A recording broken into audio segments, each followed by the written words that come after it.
તમિલનાડુ અને પુડુચેરીમાં ભારે વરસાદથી જનજીવન પર અસર થઈ છે। સતત વરસી રહેલા વરસાદને કારણે જળાશયોમાં પૂરની સ્થિતિ તો ચેન્નાઈમાં ધોધમાર વરસાદને કારણે ઠેર ઠેર વૃક્ષો ધરાશાયી થયા। છેલ્લા 24 કલાકથી પડી રહેલા ભારે વરસાદને કારણે રાજ્યના અનેક શહેરોમાં પરિસ્થિતિ વધુ ભણસી ગઈ છે।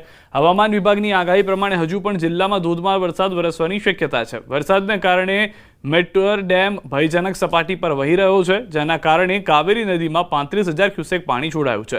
સુરક્ષાના ભાગરૂપે સેલમ અને ઈરોડ જિલ્લાઓને જોડતી પુલમપટ્ટી ફેરી સેવા તાત્કાલિક બંધ કરાઈ છે, તો ભારે વરસાદને કારણે શાળાઓ અને કોલેજોમાં પણ રજા જાહેર કરવામાં આવી છે।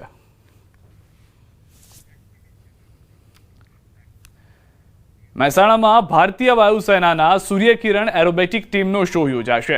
મહેસાણાના આકાશમાં 9 વિમાનો લહેરાવશે તિરંગો। સૂર્યકિરણ ટીમ 9 જેટ સાથે એર શો પ્રસ્તુત કરશે। એશિયાની ગૌરવશાળી ટીમ છે Suryakiran aerobatic team. Suryakiran team 700થી વધુ આંતરરાષ્ટ્રીય અને રાષ્ટ્રીય શો કરી ચૂકી છે। જેટ્સ 900થી 1000 કિલોમીટર પ્રતિ કલાકની ઝડપે ઉડાન ભરશે। મહત્વનું છે કે મહેસાણાના ઇતિહાસમાં સૌપ્રથમ વખત યોજાશે સૂર્યકિરણ એરોબેટિક એર શો। આવતીકાલે સવારે 9 વાગ્યા રોમાંચક એરોબેટિક શો યોજાશે। દર્શકોને 30થી 35 મિનિટ સુધી રોમાંચક एरोबेटिक शो જોવા મળશે। इस प्रकार हमारे भारतीय वायुसेना के 9 विमान आसमान में, महसाना के आसमान में तिरंगे को लहराते नजर आएंगे। ये पहली बार महसाना में हो रहा है और इस दिन को आप बिल्कुल भी मिस मत कीजिएगा। ये बहुत ही यादगार दिन रहेगा।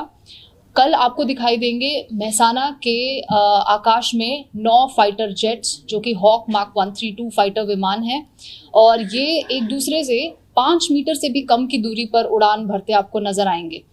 इस तरह के कल के जो शो के एरोबैटिक्स आप देखेंगे, इतने हैरत अंगेज जो करतब आप देखेंगे, ये संभव हो पाए हैं बहुत कठिन परिश्रम के बाद, बहुत प्रयास के बाद। कठिन ट्रेनिंग हमारे पायलट्स ने की है। 6 से 8 महीने का ट्रेनिंग पीरियड रहा है और तब जाके ये सक्षम हो पाए हैं इस एयर शो को अंजाम देने में।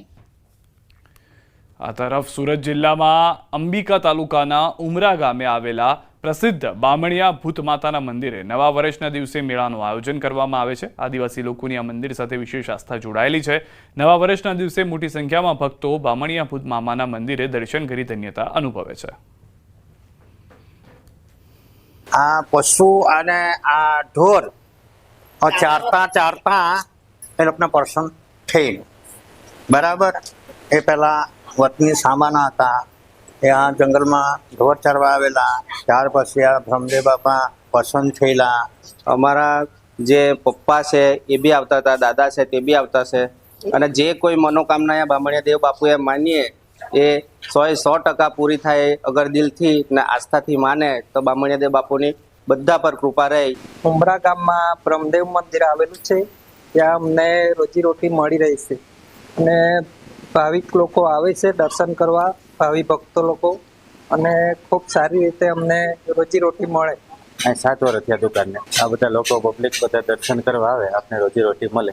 આસ્થા હોય ત્યાં શ્રદ્ધાના પુરાવાની જરૂર નથી। વાત કરીએ સુરત જિલ્લાના મહુવા તાલુકાના ઉમરા ખાતે આવેલ બામણિયા ભૂત મામાનું મંદિર દ્રશ્યની અંદર જોઈ શકો છો કે આ બામણિયા ભૂત મામાનું મંદિર છે।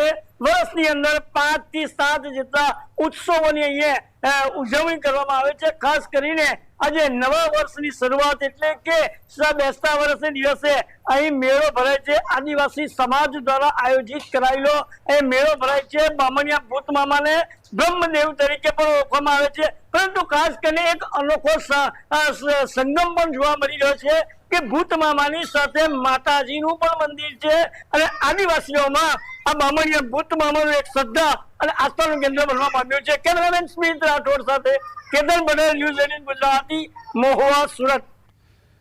યાત્રાધામ દ્વારકામાં ભાઈબીજના દિવસે ભક્તોનું ઘોડાપૂર ઉમટ્યું હતું। ભગવાન શ્રી કૃષ્ણ ભાઈબીજના દિવસે બહેન સુભદ્રાના ઘરે ભોજન કરે છે, તેથી આ દિવસનું અનેરું મહત્વ રહેલું છે। ભાઈબીજના પાવન અવસરે ગોમતી સ્નાનનું પણ વિશેષ મહત્વ હોવાથી હજારો યાત્રિકો પવિત્ર સ્નાન કરવા પહોંચ્યા। ભક્તોએ દ્વારકાધીશના દર્શન કરી ધન્યતા અનુભવી। કચ્છના સરહદી યાત્રાધામોમાં ભાવિકોનું ઘોડાપૂર જોવા મળી રહ્યું છે। નવા વર્ષ નિમિત્તે છેલ્લા 3 દિવસ